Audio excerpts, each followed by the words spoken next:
हाय बच्चों, कैसे हैं आप? You are most welcome in BCC classes once again. So हम लोग अभी स्टार्ट करेंगे 11th क्लास का आपका फर्स्ट फिजिक्स का चैप्टर, जिसका नाम है फिजिकल वर्ल्ड एंड मेजरमेंट। जैसा कि सिलेबस आपको दिया गया था, जिसका फर्स्ट टॉपिक का नाम था physical world, physical world and measurement. Physical world and measurement. Physical world के अंतर्गत आप लोगों को समझना है scope of physics in this entire world. I mean already आप जानते हैं कि this is totally scientific age. आज के ज़माने में एवरीथिंग इज पॉसिबल, बट ये मत कहिएगा कि कोरोना आ गया है, ये क्यों नहीं संभव हो पा रहा है। बट इस पे भी लोग लगे हुए हैं, जिससे निजात पाने के लिए उम्मीद है कि देर होगा अंधेर नहीं होगा, इसके भी वैक्सीन्स निकाले जा सकते हैं। तो मैं आपको बताऊं कि फिजिकल वर्ल्ड के अंतर्गत आई मीन साइंस के बदौलत इंसान ने हर वो चीज़ जिसको चाहा उसको अपना लिया और हर चीज़ पे काबू पा लिया। पृथ्वी से लेकर आकाश पाताल तक हर एक चीज़ों के बारे में जानकारी प्राप्त कर ली। फिजिकल वर्ल्ड के अंतर्गत फिजिक्स क्या है, इसके स्कोप क्या है, इसके कंट्रीब्यूशंस क्या हैं, इन सारी बातों के बारे में सीखना, जानना और समझना है। इसमें ढेर सारे बहुत कुछ थ्योरीज इत्यादि न्यूमेरिकल्स नहीं मिलेंगे आपको। सो मेरे को उम्मीद है कि आप आसानी पूर्वक इन चीज़ों को समझ सकते हैं। आज के डेट में देख रहे हैं जितने सारे इंस्ट्रूमेंट हैं, फॉर एग्जांपल मोबाइल ले लो, इंटरनेट ले लो, टेलीविज़न ले लो, दुनिया की वे सभी इंस्ट्रूमेंट जिसका आप आए दिन सुबह से लेकर शाम तक यूज़ करते हैं, all are the contribution of science. सभी साइंस की देन है। फॉर एग्जांपल समझ सकते हो कि एक छोटी सी मोबाइल फ़ोन देखते हो जो आप, उसमें होता क्या है कि विदाउट एनी कनेक्शन आपका भाई यूरोप में, लंदन में कहीं भी बैठा रहता है और आसानी पूर्वक उससे बातें कर पा सकते हैं। तो that is the great contribution of science. Science आज के डेट में एक प्रकार की जादू सी हो गई है ना। आई मीन यूँ कहें कि हर चीज़ पे अपना इसने अधिकार जमा लिया है। चंद्रमा से लेकर आकाश पाताल हर जगह हर चीज़ों की जानकारी इस फिजिक्स के बदौलत आपको दिया जा सकता है।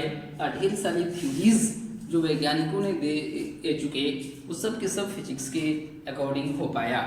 सो इन्हीं सारी मैक्सिमम बातों के बारे में इस चैप्टर में आपको ध्यान देना होगा, समझना होगा। और इस चैप्टर में सबसे पहला जो पॉइंट्स है मैं आपको बताऊं, उसका नाम है units. Units units and dimension. Units and dimension, जिसको हिंदी में आप कहना चाहें तो मात्रक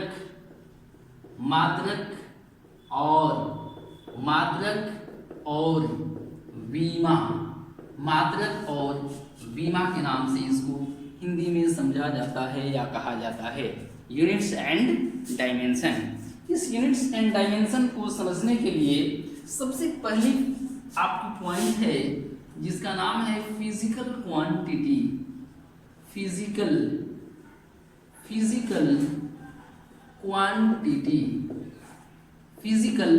क्वांटिटी, इसको भौतिक राशि के नाम से जाना जाता है। ये एकदम आपको फंडामेंटल चीज़ें आज बताई जा रही है। ये जो चीज़ों की बातें मैं कर रहा हूँ, आपको 11th से लेकर 12th तक हर जगह हर वक्त इसका कहीं ना कहीं यूज है। ये पहला चैप्टर है, बट ये सारी चीज़ें आपका पहला से लेकर 10वें चैप्टर तक हर चैप्टर में यूनिट्स एंड डायमेंशंस की बातें की जाएगी। इसके अलावा 12th क्लास में हम लोग पहुँचेंगे तो उसमें भी इस टॉपिक की बातें की जाएगी।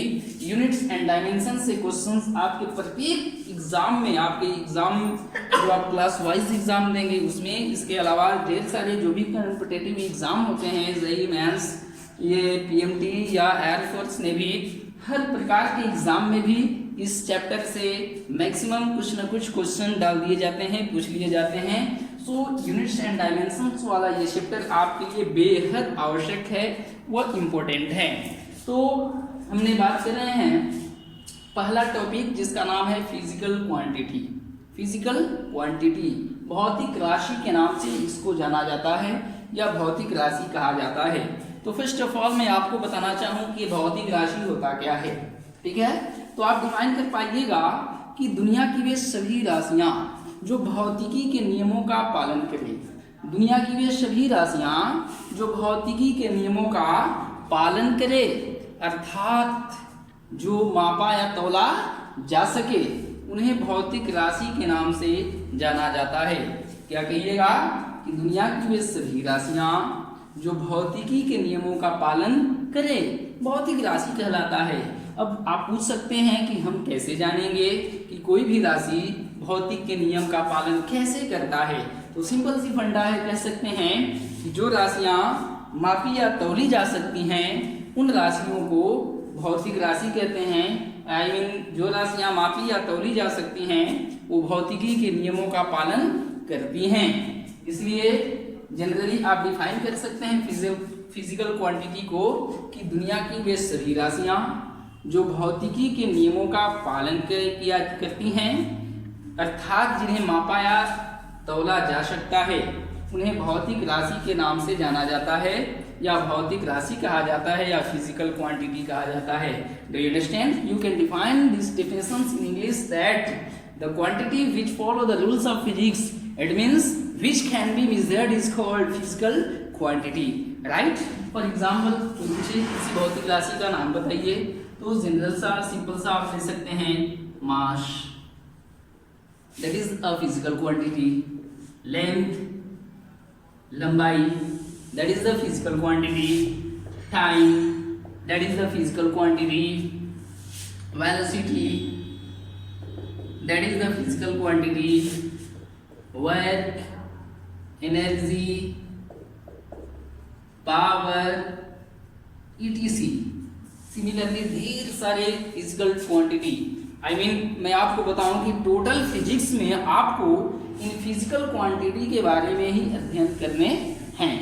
तो जनरल आप क्या समझे, भौतिक राशि क्या है और इस भौतिक राशि के कुछ एग्जाम्पल्स आपने जाने। क्या जाने कि भौतिक राशि क्या होता है और इस भौतिक राशि के आपने कुछ एग्जाम्पल्स जाने, राइट?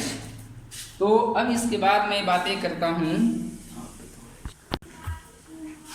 हाँ, तो बातें करते हैं फिजिकल क्वांटिटी। अभी तक इस फिजिकल क्वांटिटी के डेफिनेशन और कुछ एग्जाम्पल के बारे में देखें। अब इसके बाद मैं आपको बताऊं कि इस फिजिकल क्वांटिटी को जनरली दो भागों में डिवाइड कर दिया गया है। कितने भागों में? दो भागों में डिवाइड कर दिया गया है। फर्स्ट को कहते हैं फंडामेंटल, फर्स्ट होता है fundamental physical quantity, fundamental physical quantity, और सेकेंड को बोलते हैं ड्राइव्ड फिजिकल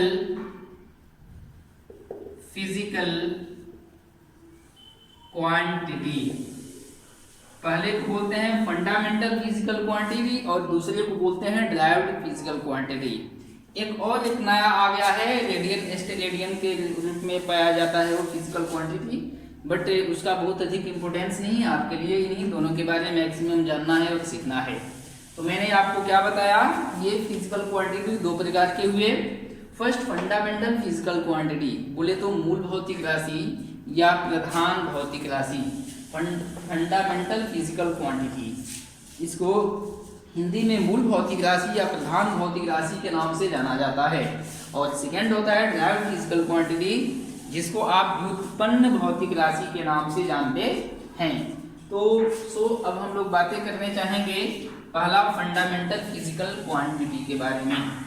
तो यदि आपसे कोई पूछे कि ये फंडामेंटल फिजिकल क्वांटिटी क्या होता है, तो डिफाइन करिएगा कि ऐसी भौतिक राशि जो स्वतंत्र होती है। ऐसे भौतिक राशि, तो ऐसे भौतिक राशि जो स्वतंत्र होते हैं, अर्थात जो भौतिक राशि कभी भी किसी अन्य भौतिक राशियों पर निर्भर न करे, उसे मूल भौतिक राशि I mean fundamental physical quantity कहा जाता है। हमने क्या कहा, ऐसी भौतिक राशि जो स्वतंत्र हो, अर्थात कभी भी किसी अन्य भौतिक राशि करे उस फिजिकल क्वांटिटी को फंडामेंटल फिजिकल क्वांटिटी मूल भौतिक राशि के नाम से जाना जाता है या कहा जाता है। You can define it in English that the physical quantity which is free, it means which does not depend upon any other physical quantity is called fundamental physical quantity।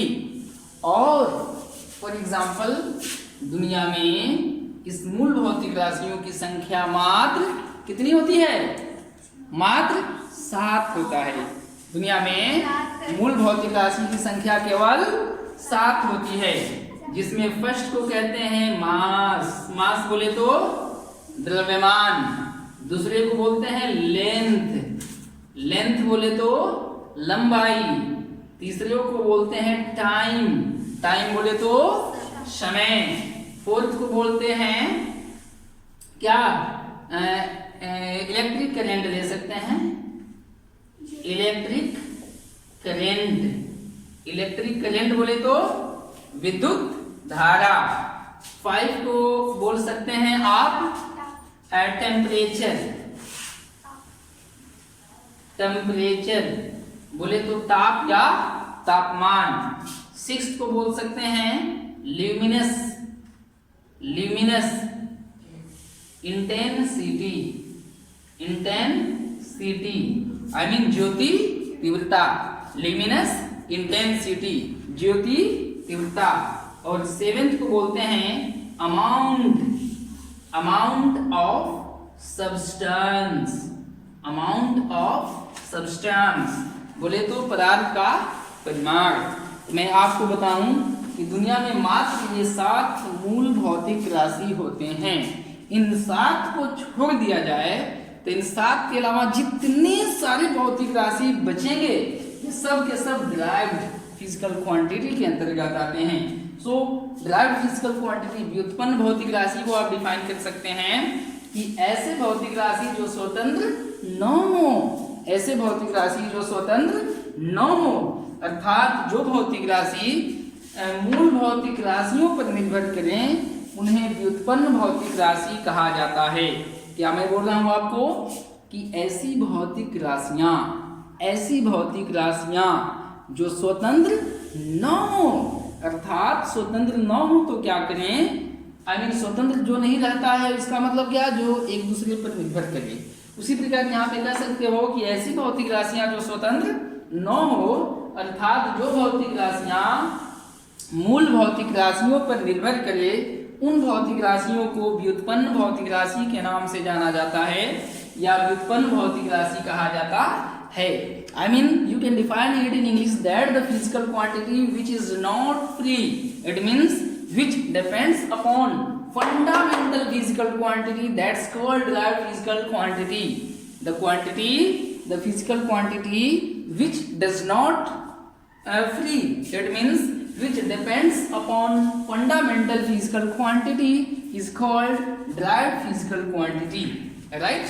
For example ले सकते हो आप displacement.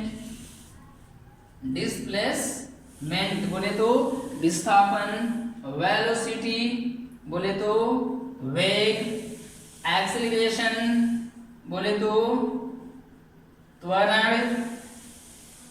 इसी प्रकार momentum. इसी प्रकार work, energy, power dot dot dot. आप यूं समझो कि इन 7 को छोड़ दें, इसके अलावा दुनिया के जितने सारे भौतिक राशियां बचेंगे वे सब के सब आपके व्युत्पन्न भौतिक राशि के नाम से जाने जा सकते हैं। तो उम्मीद है कि इतनी बातों को आप लोगों ने आसानी पूर्वक समझ गए होंगे। यस और नो? समझ गए? तो आइए नेक्स्ट बातें करते हैं आप किसकी? यूनिट्स की। मिटा देते हैं।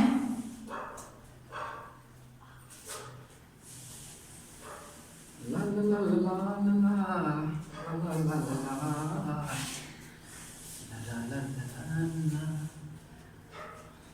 बड़ा दिन हो गया पढ़ाई हुई। देखिए अब बातें करते हैं हम लोग यूनिट्स की। किसकी?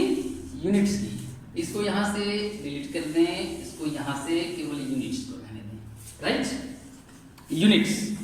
आपने भौतिक राशि को सीख गया ना? कोई डाउट हुआ किसी को भौतिक राशि को समझने में? तब बातें करते हैं हम लोग यूनिट्स की। यूनिट बोले तो मात्रक, that is called in Hindi मात्रक। अब आपसे कोई पूछे कि भैया ये मात्रक किस चिड़िया का नाम है, आई मीन मात्रक कहते किसे हैं, तो कहिएगा, क्या कहिएगा, मात्रक को क्या डिफाइन करिएगा, कहिएगा कि दुनिया के किसी भी प्रकार के भौतिक राशियों को मापने के लिए, दुनिया के किसी भी प्रकार के भौतिक राशियों को मापने के लिए एक मानक मान की आवश्यकता होती है। मैं क्या बताऊं कि दुनिया के किसी भी प्रकार के भौतिक राशियों को मापने के लिए एक मानक मान की आवश्यकता होती है। उस मानक मान को ही उन भौतिक राशियों का मात्रक कहा जाता है। मैं क्या कहूं कि दुनिया के किसी भी प्रकार के भौतिक राशियों को मापने के लिए एक मानक मान की आवश्यकता होती है। उस मानक मान को ही उन भौतिक राशियों का मात्रक कहा जाता है। समझ पा रहे हैं बात को? लिखने से अधिक समझने में आप लोग ध्यान दीजिए, बाद में नोट्स करते रहेंगे। ओके, तो मैंने क्या कहा कि दुनिया के किसी भी प्रकार के बोले तो या तो चाहे फंडामेंटल हो या चाहे ड्राइव हो, कुछ भी हो, तो आप क्या कहिएगा कि दुनिया के किसी भी प्रकार के भौतिक राशियों को मापने के लिए एक मानक मान की आवश्यकता होती है। उसी मानक मान को ही उन भौतिक राशियों का मात्रक कहा जाता है, आई मीन मात्रक कहा जाता है। तब कोई पूछे आपसे जनरली कि मात्रक का एग्जाम्पल बताइए, तो क्या कह सकते हैं? केजी एक मात्रक होता है। क्या कह सकते हैं? मीटर एक मात्रक होता है। क्या कह सकते हैं? सेकेंड एक मात्रक होता है। क्या कह सकते हैं? एम्पियर एक मात्रक होता है। डॉट डॉट डॉट etc सारे मात्रक होते हैं। तो मात्रक के एग्जाम्पल हो गए ना। तो भौतिक राशि की तरह इस यूनिट्स को भी दो भागों में बांटा गया। अब मात्रक भी दो प्रकार के होते हैं। कितने प्रकार के? दो प्रकार के होते हैं, जिसमें फर्स्ट को बोलते हैं फंडामेंटल। क्या बोलते हैं? Fundamental unit, fundamental units. और दूसरे को बोलते हैं, सेकेंड को बोलते हैं ड्राइव्ड यूनिट्स।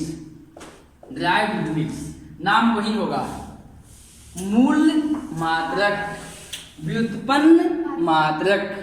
डेफिनेशन भी लगभग वही होगा, बस थोड़ा सा चेंजिंग होगा। वहां भौतिक राशि कहते थे, यहाँ मात्रक कहेंगे। 1 पे 1 फ्री है, एक याद रहेगा तो दूसरा ऑटोमेटिक आप समझ पाएंगे, याद कर पाएंगे, राइट। इसको डिफाइन जस्ट लाइक वही कर पाएंगे। कहोगे कि ऐसा मात्रक जो स्वतंत्र हो। कैसा मात्रक? ऐसा मात्रक जो स्वतंत्र हो, अर्थात जो मात्रक कभी भी किसी अन्य मात्रकों पर निर्भर न करे, उसे मूल मात्रक कहा जाता है, फंडामेंटल यूनिट्स कहा जाता है।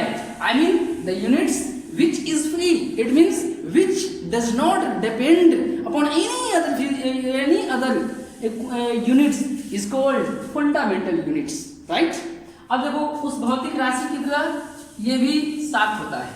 जैसे 7 मूल भौतिक राशि था, उसी प्रकार उन 7 मूल भौतिक राशियों का 7 मात्रक होता है, जिसमें पहला आपका है मास के लिए था, यहाँ पर ले लोगे किलोग्राम, पहला किलोग्राम, दूसरा मीटर, तीसरा सेकेंड, और चौथा एम्पियर, पांचवा आपका कौन सी भौतिक राशि थी? उसके लिए केल्विन हो जाएगा, टेम्परेचर के लिए केल्विन। इसके बाद छठवां आपका ल्यूमिनस इंटेंसिटी, ज्योति तीव्रता था, उसके लिए हो जाता है कैंडेला, ढेला मत कह लीजिएगा, कैंडेला, राइट। उसके बाद 7वां था मोल, 7वां को बोलते हैं मोल। तो उन 7 का ये 7 मात्रक हुआ, राइट। अब भौतिक राशि नहीं रहेगा, या भौतिक राशि है उसका मात्रक नहीं है, तो उस भौतिक राशि का कोई महत्व नहीं है, या मात्रक है बट भौतिक राशि ही नहीं है तो उसका कोई महत्व नहीं है। ठीक उसी प्रकार हमारा बॉडी है, टोटल बॉडी में कैसे परफेक्ट बॉडी है, ये सर्वी है और निचला दोनों हिस्सा है। अब किसी इंसान का ये हिस्सा न रहे तो उसको बॉडी कहेंगे? नहीं कहेंगे। That is just like dead body. या केवल मुंडी है, नीचे का कुछ नहीं है, तो उसका कोई अर्थ है? कुछ नहीं। इसी प्रकार भौतिक राशि और उसका मात्रक दोनों है, तभी दोनों में तालमेल है, सब कुछ जुगाड़ में पाया जाता है, राइट। तो आप समझ गए मूल मात्रक को, राइट। अब आते हैं ड्राइव्ड यूनिट्स। आई मीन व्युत्पन्न, व्युत्पन्न मात्रक। जस्ट लाइक वैसे ही डिफाइन कर पाइएगा, कहिएगा कि ऐसा मात्रक, कैसा मात्रक, ऐसा मात्रक जो स्वतंत्र न हो, ऐसा मात्रक जो स्वतंत्र न हो। तो क्या हो भैया, जो निर्भर करे, किस पर निर्भर करे, मूल मात्रकों पर निर्भर करे, ऐसा मात्रक जो स्वतंत्र न हो, अर्थात जो मूल मात्रकों पर निर्भर करे, उस प्रकार के मात्रक को व्युत्पन्न मात्रक कहा जाता है। अब इन 7 मात्रक को छोड़कर दुनिया के जितने सारे मात्रक बचेंगे वे सब के सब डिराइव्ड क्वांटिटी कहलाएंगे, वे सब के सब व्युत्पन्न मात्रक कहलाएंगे। जैसे ले सकते हैं आप मीटर प्रति सेकेंड, मीटर प्रति second square, Newton, joule, etc. ये सब किसी न किसी भौतिक राशि के क्या हैं, मात्रक हैं और ये व्युत्पन्न हैं। तो मुझे उम्मीद है कि ये बातें भी आप लोग समझ पाए होंगे, राइट। तो मैं चाहूँ इसको भी मिटा दूँ और इसके आगे वाली बातें को स्टार्ट करूँ, राइट। समझ गए ना कि कोई डाउट है? नहीं डाउट है ना? नोट्स भी कर लिए होंगे क्योंकि बहुत फास्ट हैं आप लोग। आइए तो मिटा देते हैं और नेक्स्ट बातें करते हैं हम लोग थोड़ा सिस्टम ऑफ यूनिट्स की। यूनिट्स के सिस्टम भी तो होने चाहिए, बिना सिस्टम का दुनिया में कुछ नहीं होता है जी। सिस्टम का होना अति अनिवार्य आवश्यक होता है। तो नेक्स्ट बातें करते हैं system of units. System of units, system of units, system of units बोले तो मात्रकों की पद्धतियां। क्या? मात्रकों की पद्धतियां। तो आपको जनरली मात्रकों की पद्धतियों के बारे में मैं बताऊं। एक होता है MKS, सेकेंड को बोलते हैं CGS और थर्ड को बोलते हैं FPS और एक आधुनिक जमाना का और बन गया है SI, इंटरनेशनल सिस्टम, राइट। तो इन चारों के बारे में समझ लेते हैं। पहला M बोले तो मीटर, K बोले तो किलोग्राम, S बोले तो सेकेंड। इसको कहिएगा कि ऐसी पद्धति, कैसी पद्धति? ऐसी पद्धति जिसके अंतर्गत लंबाई को मीटर में, द्रव्यमान को किलोग्राम में और समय को सेकंड में मापा जाता है, MKS पद्धति कहलाता है। ऐसा पद्धति जिस पद्धति के अंतर्गत, ऐसा पद्धति जिस पद्धति के अंतर्गत हम लंबाई को मीटर में, द्रव्यमान को किलोग्राम में और समय को सेकंड में मापते हैं, इस प्रकार के पद्धति को MKS पद्धति कहा जाता है। Is that clear? I mean, you can define it in English that the system of units in which we measure length by meter, mass by kilogram and time by second is called MKS system. Is that clear? After that, second CGS system, CGS पद्धति, CGS पद्धति, C बोले तो centimetre, G बोले तो ग्राम और S बोले तो second. I mean the system in which length is measured by centimeter, mass is in a gram and time is in a second is called CGS system. I mean मात्रकों की ऐसी पद्धति जिसके अंतर्गत लंबाई को सेंटीमीटर में, द्रव्यमान को ग्राम में और समय को सेकंड में मापा जाए, उसे CGS सिस्टम कहा जाता है, राइट। नेक्स्ट आ जाते हैं थर्ड। क्या नाम है थर्ड का? FPS, foot pound second. Foot pound second, foot तो समझते हैं, 1 फुट 2 फुट बोलते हैं ना। तो देखिए इसको कहिएगा कि मात्रकों की ऐसी पद्धति, मात्रकों की ऐसी पद्धति जिसके अंतर्गत लंबाई को फुट में, द्रव्यमान को पाउंड में और समय को सेकंड में मापा जाता है, जिसे FPS सिस्टम कहा जाता है।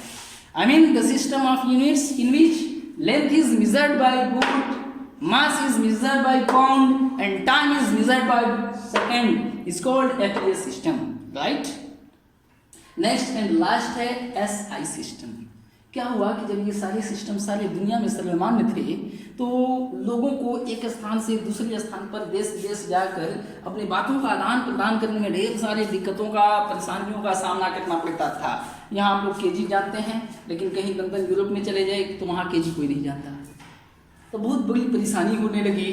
तो एक बार विश्व के वैज्ञानिकों का एक अंतर्राष्ट्रीय सम्मेलन हुआ लगभग 1960 ईस्वी में, और उस सम्मेलन में ये सभी इस MKS को विस्तृत करके एक ही पद्धति को डाला गया जिसका नाम रख दिया गया SI सिस्टम, इंटरनेशनल पद्धति। तो आपसे यदि कोई पूछे कि ये SI पद्धति क्या होता है तो कहिएगा कि SI जो पद्धति है वो MKS पद्धति का एक विस्तृत रूप होता है। SI पद्धति MKS पद्धति का एक प्रकार का विस्तृत रूप होता है, राइट। तो इस प्रकार कितनी बातों को आप लोग ध्यान में रखोगे।